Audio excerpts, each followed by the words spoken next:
Isang maganda, mapagpala, mapagbiyaya at makadiyos po na umaga sa bawat isa.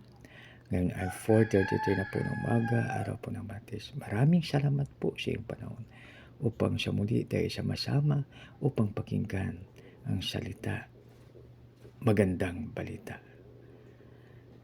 Akin pong babasahin.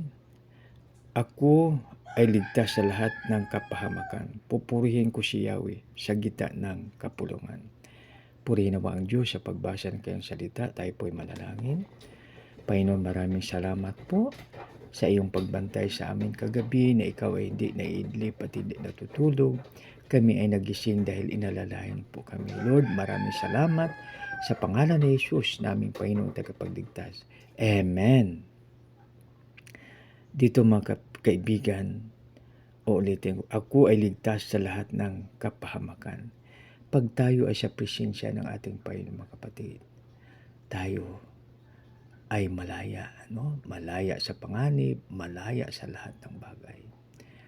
Malaya sa stress, malaya sa kagulumihanan, malaya sa problema, malaya sa ano pa mang negatibong bagay. Kaya napakaganda pag tayo ay sa ating Panginoon. Kaya mga kaibigan, sa paggising pa lang natin sa umaga, pasalamatan natin siya, awitan ang papasalamat, pagpupuri at pagsamba, at basahin o pakinggan ang kanyang salita. Kaya sinabi ng ating salmista, ako ay ligtas sa lahat ng kapahamakan. Pupurihin ko si Yahweh sa gitna ng kapulungan. So dito mga kaibigan, so kahit saan pwede nating purihin ang ating Panginoon. Kahit saan po tayo. No? So halimbawa tayo ay nag-travel at successful tayo. No?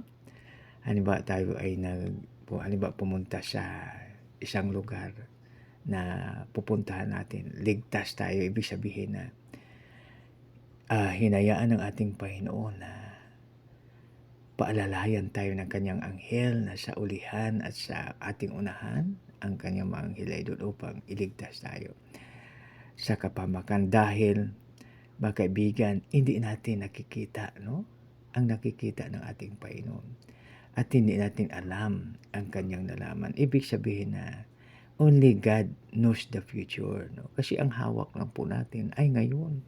Bukas hindi po natin hawak. Hindi natin alam kung ano ang mangyari po sa atin. Subalit sa ating Panginoon, alam niya, no?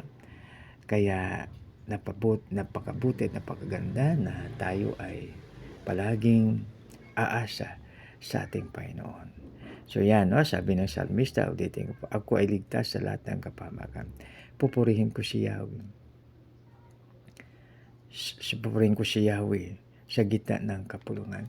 Dito sa mga mga kaibigan, no?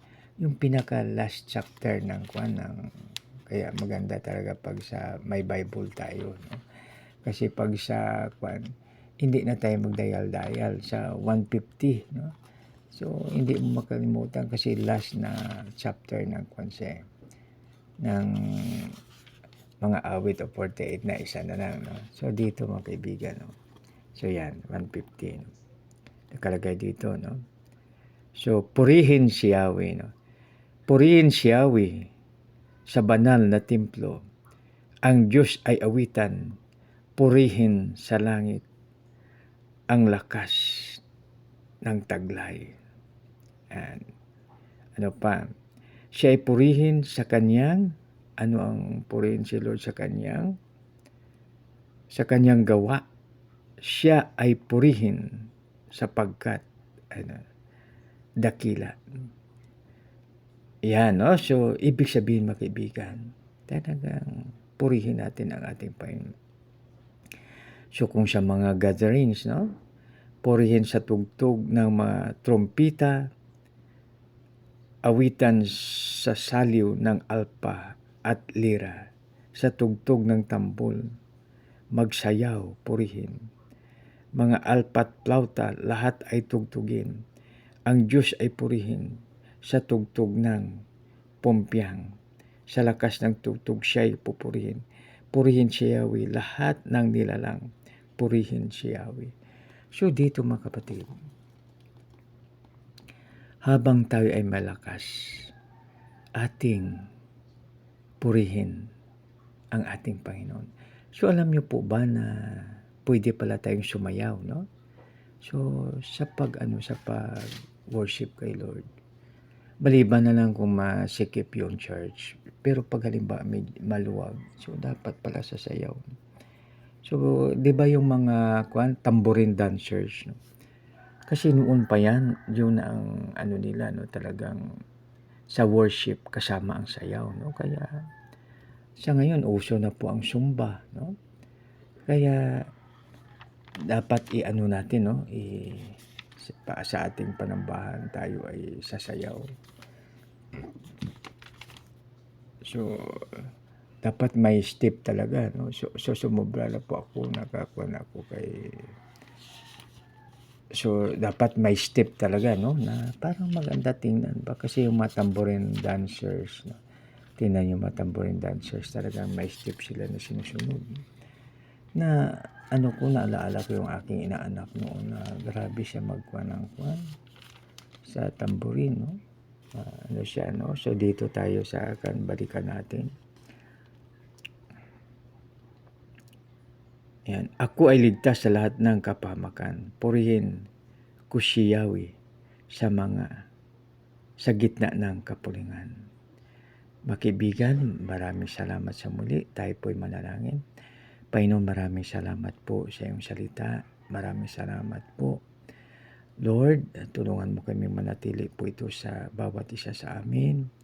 At Lord, tulungan mo po kami na ikaw ay purihin. Saan man po kami, anuman ang aming tagumpay, ikaw ay purihin. Lord, tulungan mo po kami at gamitin sa makapangyarihan paraan, Panginoon, para sa iyong kalulatian. Sa aming dakilang Diyos, ang Diyos na Abraham, Isaac at Jacob, dinadalain po namin ito sa matamis na pangalan. Yung anak na si Jesus namin Panginoon tagapagligtas. Lahat po ay magsabi ng Amen. God bless us all. Merry Christmas sa bawat isa.